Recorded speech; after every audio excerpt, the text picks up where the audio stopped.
Hello friends, कैसे हैं आप सब। आई होप आप सब अच्छे होंगे। तो जैसा कि हमारा ये टॉपिक चल रहा है the rape of the lock canto first, जो कि अलेक्जेंडर पोप के द्वारा लिखा हुआ है। तो इसमें हमने पार्ट फर्स्ट पढ़ा था, जिसमें हमने 1 से लेकर 7 तक पैराग्राफ को अच्छे से पढ़ लिया है। तो अब हम इसके पैराग्राफ 8 पे चलते हैं। तो आज मैं आपको पैराग्राफ 8 से लेकर 14 तक करवाने वाली हूँ, तो आप इस वीडियो में बने रहिएगा। तो चलिए फिर स्टार्ट करते हैं। तो हमारा पैराग्राफ 8 है, for when the fair in all their pride expire to their first elements their soul retire.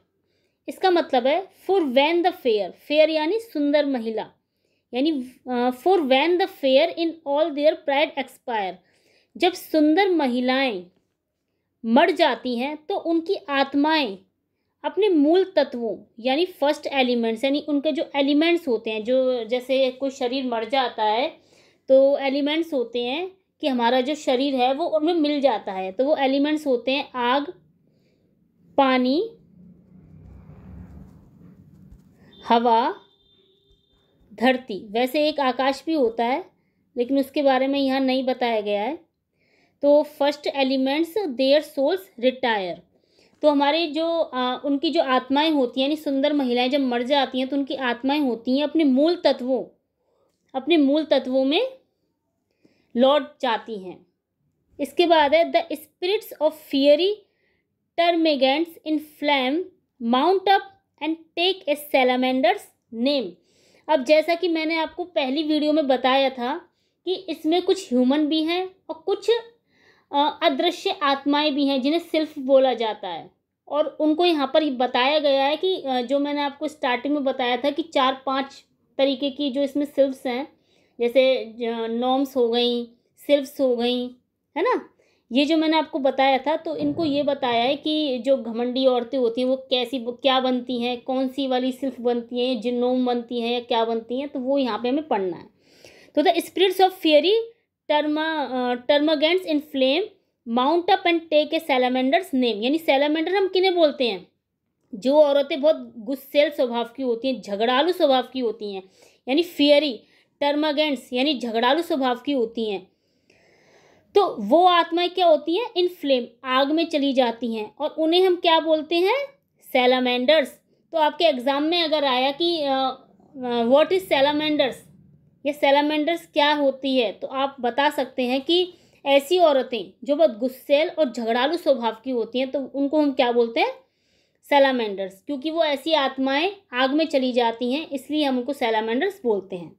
इसके बाद है soft yielding minds to water glide away and sip with nymphs their element T.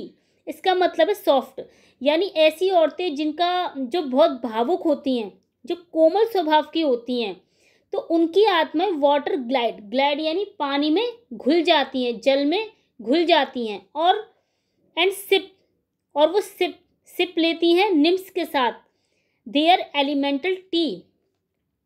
वो क्या करती हैं, निम्स, यानी उनको निम्स बोला जाता है, निम्स के साथ वो चाय की सिप लेती हैं। जिनका ऐसी औरतें जो कि बहुत ज़्यादा, जिनका हृदय बहुत कोमल होता है ना, जो बहुत भावुक होती हैं, इमोशनल होती हैं। सबसे पहले हमने क्या पढ़ा था, सैलामेंडर्स किन्हें बोलते हैं, जो बहुत झगड़ालू होती हैं। फिर है निम्स किन्हें बोलते हैं, जो बहुत ज़्यादा कोमल होती हैं, भावनात्मक होती हैं, उन्हें बोलते हैं। ठीक है। अब है the graver prude sinks downward to a gnome यानी gnomes in search of mischief still on earth to roam. इसका मतलब है जो महिलाएं, यानी ऐसी महिलाएं प्रूड का मतलब क्या होता है, जो ज़्यादा सख्त नियमों वाली होती हैं, है ना, जिनकी लाइफ में सबसे ज़्यादा नियम इंपॉर्टेंट रखते हैं, जो बहुत ज़्यादा सख्त होती हैं अपने नियमों को लेकर, तो उनकी जो आत्मा है डाउनवर्ड यानी नीचे चली जाती हैं, नोम्स बनती है, नीचे चली जाती है। कहाँ, in search of mischief still on earth to roam. उनकी आत्मा धरती की गहराई में चली जाती हैं और वो क्या बन जाती हैं, नोम्स बन जाती हैं। यानी जैसा मैंने आपको एलिमेंट्स का बताया था ना, आग, पानी, हवा, धरती, तो आग में कौन सी औरतें जाती हैं, ऐसी जो झगड़ालू होती हैं, ठीक है। पानी में कौन सी जाती हैं, जो भावुक होती हैं, है ना। अभी हवा का पढ़ेंगे हम। धरती में कौन सी जाती हैं, जो नॉर्म्स होती हैं, ठीक है। ये हमने पढ़ा है। तो अगर आपको क्वेश्चन ऐसा आ गया तो अब आप गलती नहीं करेंगे।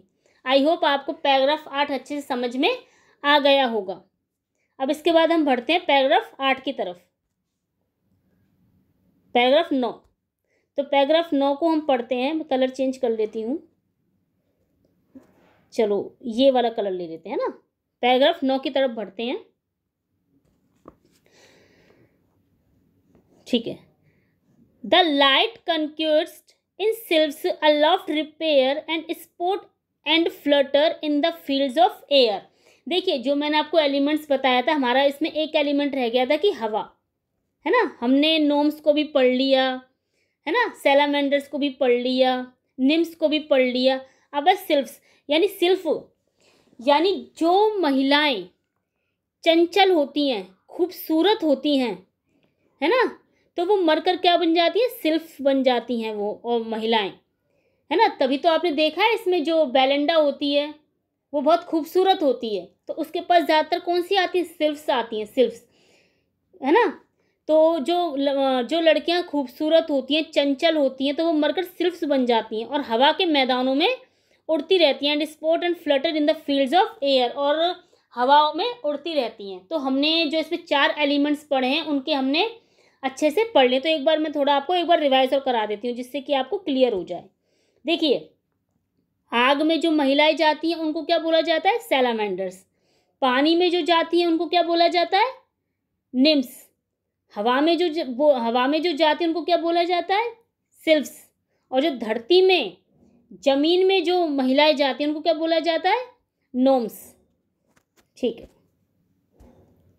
इसके बाद है no further yet whoever fair and chaste rejects mankind is by some self embraced. No further yet, यानी आगे जान लो और जानो, whoever fair and chaste, जो भी सुंदर और शुद्ध है और इंसानों से दूरी रखता है, उसे कोई ना कोई सिल्फ रिजेक्ट्स मैनकाइंड, यानी आगे जान लो कि कोई भी सुंदर महिलाएं है ना, जो रिजेक्ट्स मैनकाइंड, जो कि इंसानों से दूरी रखता है या फिर आदमियों को या इंसानों को रिजेक्ट करता है, इज बाय सम सिल्फ एम्ब्रेंड्स, तो कोई ना कोई सिल्फ, यानी सिल्फ क्या होती है, अदृश्य परियां, यानी जिन्हें आत्मा बोलते हैं, यानी कोई ना कोई सिल्फ अपनी सुरक्षा में उसे ले लेती हैं, जैसे बेलिंडा को लिया था।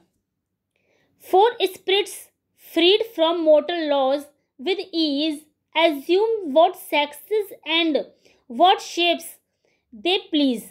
इसका मतलब क्या है, for spirits freed from mortals laws, यानी जो स्पिरिट्स होती हैं, जो आत्माएं होती हैं, वो इंसानों के नियम से आज़ाद होती हैं, है ना, और अपनी इच्छा से विद ईज एज्यूम, और अपनी इच्छा से किसी भी रूप को, यानी व्हाट सेक्सेस, यानी कोई भी जेंडर, चाहे वो आदमी का हो चाहे औरत का हो, उस लिंग को वो अपना सकती हैं। व्हाट शेप्स, यानी वो किसी भी आकार में अपने आप को बना सकती हैं, ठीक है।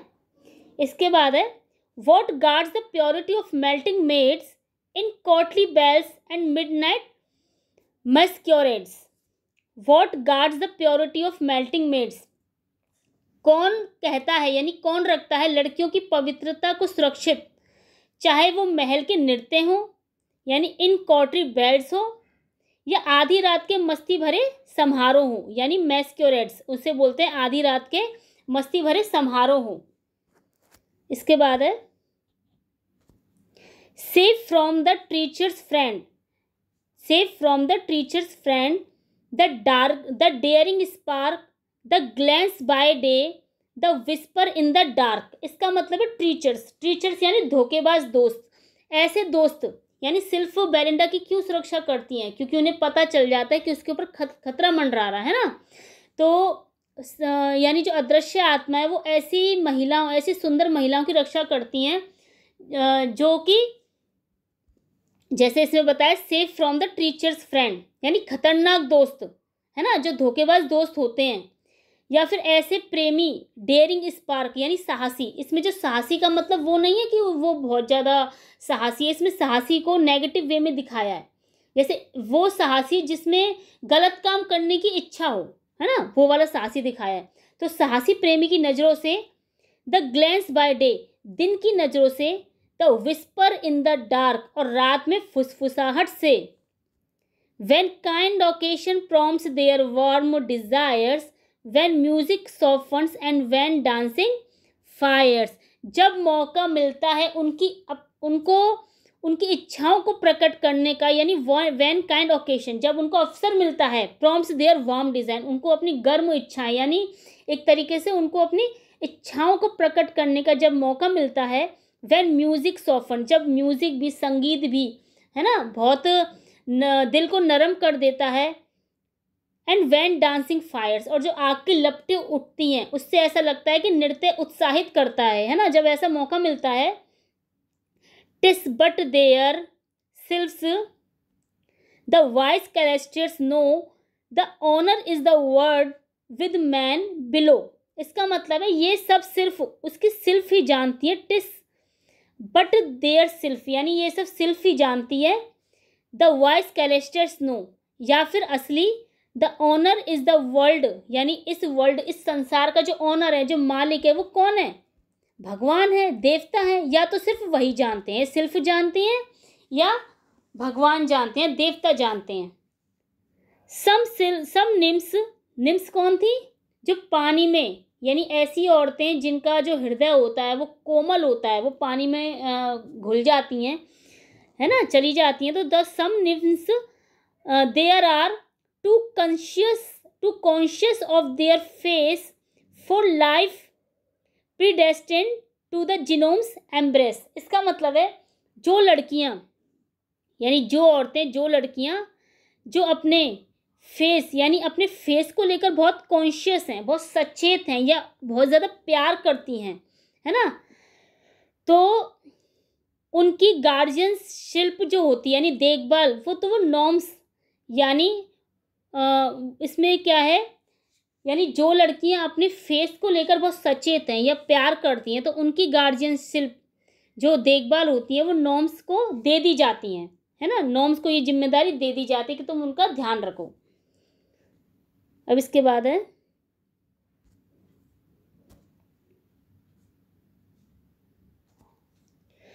These swell their prospects and exalt their pride when offers are disdained and love denied।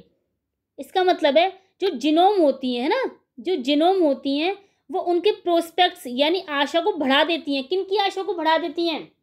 जो महिलाएं जो सुंदर होती हैं उनकी आशाओं को बढ़ा देती हैं। टू स्वेल देयर प्रोस्पेक्ट्स का मतलब होता है आशा, उनकी आशाओं को बढ़ा देती हैं। देन गे आइडियाज, है ना, उनकी आशाओं को बढ़ा देती हैं। कैसे? जैसे कि तुम्हारी तो ऊंचे घराने में शादी होगी, तुम ऐसी हो, तुम्हें घमंड करना चाहिए, है ना, इस तरीके से कि उनके घमंड को ऊंचा बढ़ा देती हैं, एक तरीके से हम बोल सकते हैं। Then gay ideas crowd the vacant brain while peers and dukes and all their sweeping train. तो इसका मतलब है इसलिए उनके पास, उन लड़कियों के पास जो ऑफर आते हैं, देन गे आइडियाज, यानी जो ऑफर आते हैं, जो लड़कियां उनसे प्रेम करते हैं, तो उस प्रस्ताव को वो ठुकरा देती हैं, है ना, उस प्रस्ताव को ठुकरा देती हैं। और फिर उसके बाद क्या होता है, और उनके दिमाग, यानी उनके जो दिमाग होते हैं, द गे आइडियाज, उनके जो दिमाग होते हैं वो खाली दिमाग में झूठी रंगीन कल्पनाओं से भर जाता है। क्योंकि जो सिल्फ्स, यानी जो इसमें जिनोनॉम्स होती हैं, वो क्या करती हैं, उन लड़कियों के दिमाग में क्या भर देती हैं कि तुम तो बहुत ज़्यादा सुंदर हो, तुम्हें घमंड करना चाहिए, है ना, तुम्हारी तो ऊंचे घराने में शादी होगी, इस तरीके से वो बताती हैं। तो वो अपने आप में खाली दिमाग में झूठी रंगीन कहानियों को बना लेती, कल्पनाओं से भर जाता है उनका दिमाग, है ना। और फिर उनके जो सहयोगी होते हैं, पीयर्स होते हैं, और उनके जो साथी होते हैं, वे खुद को बड़े बड़े and गार्टर्स, stars and coronets appear, and in soft sounds your grace salutes their ear. उन्हें ताज है ना, ग्रेटर्स ताज, पदक और सम्मान जैसे मीठे संबोधन यानी योर ग्रेस यानी आप महारानियों, सम्मानजनक उपाधियां सुनाई देने लगती हैं, अपने कानों में सुनाई देने लगती हैं, क्योंकि वो अपने आप को महारानी समझती हैं, है ना, उन्हें ऐसा लगता है कि महारानी है, तो वो उसी अकॉर्डिंग ही अपने आप को ढाल लेती हैं, तो सम्मानजनक उपाधियां उन्हें सुनाई देने लगती हैं. TISS these that early tent the female soul, instruct the eyes of young कॉन्क्यूट्स to role. इसका मतलब है कि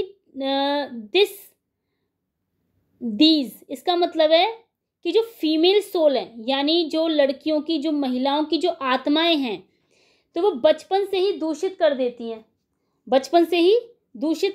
हैं, इंस्ट्रक्ट द आइज यानी दूषित कर देती हैं, वो छोटी उम्र में ही बनावटी अंदाज यानी नखरे करना सीख जाती हैं. अब ये सब कौन करता है? नॉर्म्स करती हैं, सिर्फ करती हैं, है ना, उनके घमंड को बढ़ाना, ये सब करना, ये सब काम वही करती हैं. अब इसके बाद है teach infant cheeks a bidden blush to know and little hearts to flutter at a view. इसका मतलब है टीच इन्फेंट यानी छोटी बच्चियों के गाल झूठी लालिमा सीखने लग जाते हैं, यानी बिडन ब्लश टू नो, युवक को देखकर धड़कने लगते हैं. इसका मतलब क्या है कि छोटी बच्चियों के गाल झूठी लालिमा यानी नकली शर्माना, एक तरीके से उनका नकली शर्माना है. यहाँ पे ये बताया है कि उनको ये पढ़ाया जाता है, टीच इन्फेंट, बच्चियों को ये पढ़ाया जाता है कि उनको झूठा शर्माना, है ना, झूठा लालिमा फेस पर दिखाना, वो ये सीखने लगते हैं. और उसके बाद उनके जो छोटे दिल होते हैं, लिटिल हर्ट्स, उनके छोटे दिल होते हैं, किसी सुंदर युवक, ब्यू का मतलब होता है युवक यानी जो सुंदर युवक को देखकर धड़कने लगते हैं.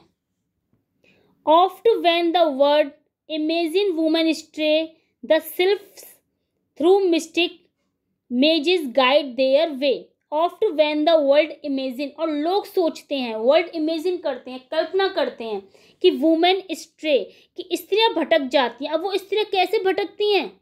स्ट्रे मतलब होता है भटकना, है ना, स्त्रियां भटक जाती हैं, लेकिन वास्तव में देखा जाए तो सिर्फ ये जो अदृश्य आत्माएं होती हैं, इनके थ्रू ही मिस्टिक मेजिस, रहस्यमय रास्तों से वो सही दिखाती हैं, गाइड करती हैं उन्हें कि तुम ऐसा करो. Through all the giddy circle they pursue and old impertinences expel by new. Through all the giddy circle, महिलाएं हर समय नए नए चक्र में रहती हैं. नए नए चक्र से मतलब है ज़्यादातर महिलाओं को शौक होता है सजने संवरने का, मौज मस्ती करने का, गाड़ियों में घूमने का, इधर जाने का, है ना. हर किसी की नहीं कह रही हूँ, मोस्टली सबसे ज़्यादा 90% यही होता है. तो महिलाएं क्या करती हैं? हर समय नए नए चक्र, मौज मस्ती, फैशन में लगी रहती हैं. Through all the giddy circle यानी इसी उनका यही चक्र, यही घूमता रहता है. और पुराने शौक, ओल्ड इम्पर्टिनेंसेस, और उनके जो पुराने शौक या आदतें होती हैं छोड़कर वो अपनाती हैं, यानी पुरानी आदतों को छोड़ देती हैं, नई को वो अपनाती हैं. ऐसा इस लाइन में दिया हुआ है. तो ये सब कौन करवाती हैं? सिल्फ्स ही उन्हें करवाती हैं. What tender maid but must a victim fall to one man street but for another's ball. What tender maid, इसका मतलब क्या है कि कोई भी कोमल युवती, यानी मेड का मतलब सुंदर महिला. वॉट टेंडर मेड, कोई भी कोमल युवती कभी एक आदमी की दावत पर फंसती है, यानी विक्टिम यानी एक तरीके से मतलब महिलाएं फंस जाती हैं, है ना. इसमें मेन चीज ये है, महिलाएं फंस जाती हैं किसके चक्करों में? आदमियों के चक्करों में. To one man street but for another's ball, कोई भी कोमल युवती कभी भी एक आदमी की दाव पर फंसती है और कभी किसी और के नृत्य सम्मेलन पे फंसती है। Man street but for another's ball.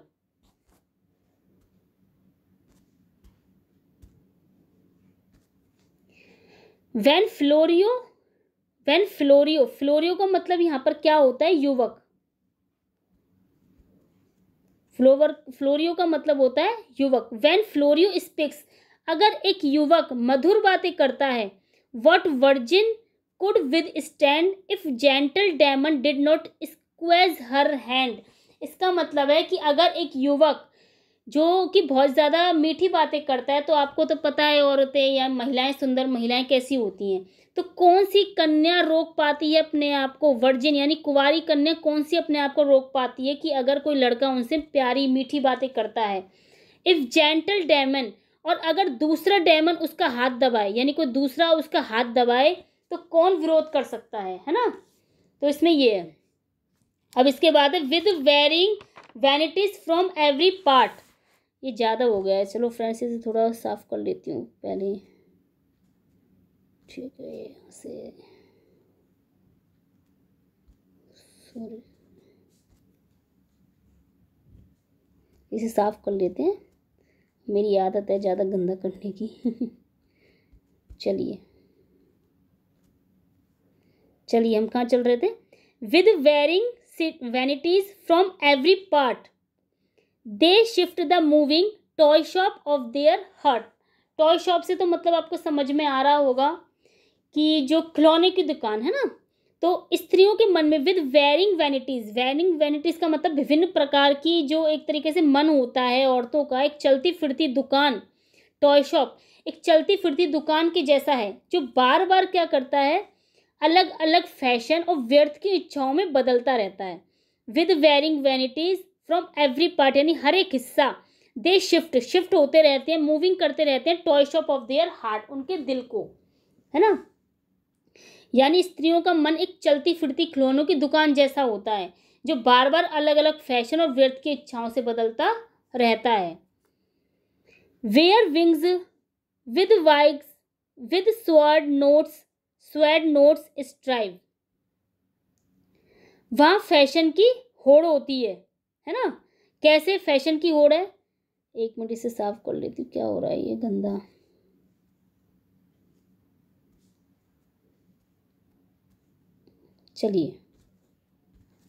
चलिए फ्रेंड्स, तो हम कहाँ चल रहे थे? वेयर विग्स, एक सेकेंड, ये हाँ आ गया। Where wigs with sword knots strive. Wigs यानी वहाँ फैशन की होड़ होती है, जैसे नकली बालों की विग की होड़ होती है ना। तलवारों की सजावटों की होड़ होती है। ब्यूक्स, बैनिश ब्यूक्स, यहाँ पे ब्यूक्स का मतलब क्या है? यहाँ पे एक सज्जन है ना, सज्जन, यानी ब्यूक्स वैनिश ब्यूक्स, एक सज्जन दूसरे सज्जन का पीछा करता है। एंड कोचिस ड्राइव, कोचिस का मतलब होता है गाड़ियाँ। नई गाड़ियाँ जो होती है वो पुरानी गाड़ियों को मात दे देती हैं या हरा देती हैं, यानी देखा जाए तो दिखावे की प्रतिस्पर्धा चलती रहती है ना। दिखावा यानी वो अच्छा कर रहा है तो मैं उसके जैसे होड़ करता हूँ, तो आजकल तो ये सब चल ही रहा है। This erring mortals levity may call O blind to truth the sylphs contrive it all. इसका मतलब क्या है कि इंसान सोचते हैं कि ये सब महिलाएं हल्की सोच या उनकी चंचलता है, लेकिन सच ये है कि ये सब सिल्फ्स ही करवाते हैं। दिस एरिंग मोटल्स यानी ये जो गलत हो रहा है, कुछ भी हो रहा है, levity may call O blind this truth the sylphs contrive, यानी सिल्फ्स ही करवाती हैं। यानी कॉन्ट्राइव का मतलब होता है योजना, यानी वही योजना बनाती हैं ये सब करवाने की महिलाओं से, है ना। अब हमारा लास्ट और बचा है पैराग्राफ, बस लास्ट और इसे करते हैं। चलिए मैं कलर ले लेती हूँ, ठीक है। आई होप आपको समझ में आ रहा होगा, क्योंकि मैंने अपनी पूरी कोशिश की है आपको अच्छे से समझाने की। अगर आपको फिर भी कुछ ऐसा लगता है तो मुझे आप कमेंट में बताइएगा, जिससे कि मैं अपने आप को थोड़ा और इम्प्रूव कर लूँ, है ना। चलिए ठीक है, बढ़ते हैं अब आगे। Of these am I who thy protection claim a watchful sprite and Ariel is my name. तो मैंने आपको कैरेक्टर्स में ही बताया था कि एरियल है ना। तो इन सब सेल्फ यानी आत्माओं में मैं भी हूँ, इन आत्माओं में मैं भी हूँ जो प्रोटेक्शन कर रहा हूँ, तुम्हारी प्रोटेक्शन रक्षा करता हूँ। एक सतर्क आत्मा हूँ, मैं रक्षक हूँ, एक वॉचफुल जो हमेशा निगाह बनाए रखता है तुम पे। और मेरा नाम क्या है? एरियल है ना। ये सब क्वेश्चंस आ सकते हैं। एरियल क्या है, सिल्फ क्या है, नॉर्म्स क्या है, सैलामेंडर्स क्या है ना। बेलिंडा कौन थी, उसका नाम इसमें क्या है, बैरन कौन है ना। तो ये सब चीज़ें आपको आनी चाहिए। कैरल कौन था, है ना, उसका दोस्त का नाम जो है वो सब आपको पता होना चाहिए। Late as I ranged the crystal vials of air in the clear mirror of thy ruling star। हाल ही में जब मैं आकाश के क्रिस्टल यानी वो एरियल बताता है कि late as I ranged the crystal, यानी जब मैं हाल ही में लेट यानी हाल ही में जब मैं क्रिस्टल वाइंड्स यानी आकाश के क्रिस्टल जैसे विस्तृत हिस्सों में घूम रहा था। रैंक्ड यानी घूम रहा था। जब मैंने I in the clear mirror of the ruling star, ruling star का मतलब होता है भाग्य तारा, भाग्य तारा यानी बेलिंडा का भाग्य तारा। तो एरियल बताता है कि जब मैं आकाश के क्रिस्टल जैसे विस्तृत हिस्सों में घूम रहा था, तो जब मैंने तुम्हारे भाग्य तारे में झांका, आई क्लियर मिरर यानी एक तरह से साफ शीशे जैसा दिख जाना है ना, झांका, तो आई सो मैंने क्या देखा? अलास। अलास कहाँ पे वर्ड को यूज करते हैं हम? दुख भरी कोई चीज हो, है ना, कोई शोक हो, कुछ भी हो, वो अलास होता है। तो आई सो अलास, मैंने देखा, सम dread event impend ere to the main this morning sun descend, यानी मैंने क्या देखा कि आज के दिन, आज ही के दिन ढलने से पहले, क्या ढलने से पहले? कि सूरज के ढलने से पहले, यानी दिन ढलने से पहले तुम्हारे ऊपर कोई बड़ा संकट आने वाला है ना, कोई बड़ा संकट। इम्पेंड यानी तुम्हारे समीप आने वाला है, इम्पेंड यानी समीप आने वाला है तुम्हारे ऊपर। Ere to the main this morning sun descend, यानी सूरज के ढलने से पहले तुम्हारे ऊपर कोई बड़ा संकट आने वाला है। ये एरियल बताता है किसको? बेलिंडा को। But heavens reveals not what or how or where warned by the sylph or pious made beware. इसका मतलब है कि परंतु स्वर्ग यह नहीं बताता, बट हेवंस रिवील्स नॉट, यह रिवील नहीं करता, यह खोलता नहीं है, बताता नहीं है कि वह संकट वॉट क्या होगा, कैसे होगा और कहाँ होगा, या किस प्रकार आएगा, ये बताता नहीं है। या सिर्फ मैं इतना, है ना, ये बताता नहीं, तो मैं बिवेयर, मैं सिर्फ तुमको चेतावनी देता हूँ, बस सिर्फ मैं तुम्हें बिवेयर यानी मैं तुम्हें अवेयर कर रहा हूँ उस चीज़ से, है ना, वो चेतावनी देता है। तो ये हमारा पार्ट सेकंड है जो यहाँ कंप्लीट होता है। अब इसके हम आगे देखते हैं पार्ट थर्ड, जो कि लास्ट है इस पोयम का, है ना, इस पोयम का लास्ट पार्ट है। तो ये थर्ड पार्ट में आपकी ये पोयम ख़त्म हो जाएगी, जो कैंटो फर्स्ट चल रहा है, the rape of the lock का। तो चलिए फिर इस वीडियो को ख़त्म करते हैं। धन्यवाद।